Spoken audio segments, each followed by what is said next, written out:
നിയമാവർത്തനം അധ്യായം 25. വിവിധ നിയമങ്ങൾ. പുരുഷന്മാർ തമ്മിൽ ശണ്ട കൂടുമ്പോൾ ഒരുവൻ്റെ ഭാര്യ തൻ്റെ ഭർത്താവിനെ വിടുവിക്കുന്നതിന് എതിരാളിയുടെ അടുത്തു ചെന്ന് അവൻ്റെ ഗുഹ്യാവയവത്തിൽ പിടിച്ചാൽ അവളുടെ കൈ വെട്ടിക്കളയണം. കാരുണ്യം കാണിക്കരുത്. നിന്റെ സഞ്ചിയിൽ തൂക്കം കൂടിയതും കുറഞ്ഞതുമായ 2 തരം കട്ടികൾ ഉണ്ടായിരിക്കരുത്. നിന്റെ വീട്ടിൽ ചെറുതും വലുതുമായ 2 തരം അളവ് പാത്രങ്ങൾ ഉണ്ടായിരിക്കരുത്. നിന്റെ ദൈവമായ കർത്താവ് നിനക്ക് തരുന്ന ദേശത്ത് ദീർഘായുസ്സോടെ ഇരിക്കേണ്ടതിന് നിന്റെ കട്ടികളും അളവ് പാത്രങ്ങളും നിർവ്യാജവും നീതിയുക്തവുമായിരിക്കണം.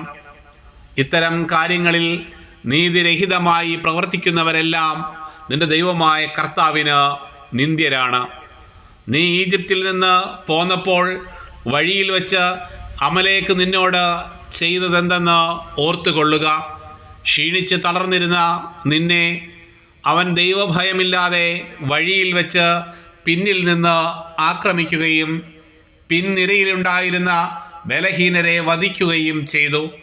ആകയാൽ നിനക്ക് അവകാശമായി തരുന്ന ദേശത്ത് നിനക്ക് ചുറ്റുമുള്ള ശത്രുക്കളെ നശിപ്പിച്ച് നിന്റെ ദൈവമായ കർത്താവ് നിനക്ക് വിശ്രമം നൽകുമ്പോൾ അമലേക്കിൻ്റെ ഓർമ്മയെ ആകാശത്തിൻ കീഴിൽ നിന്ന് ഉന്മൂലനം ചെയ്യണം.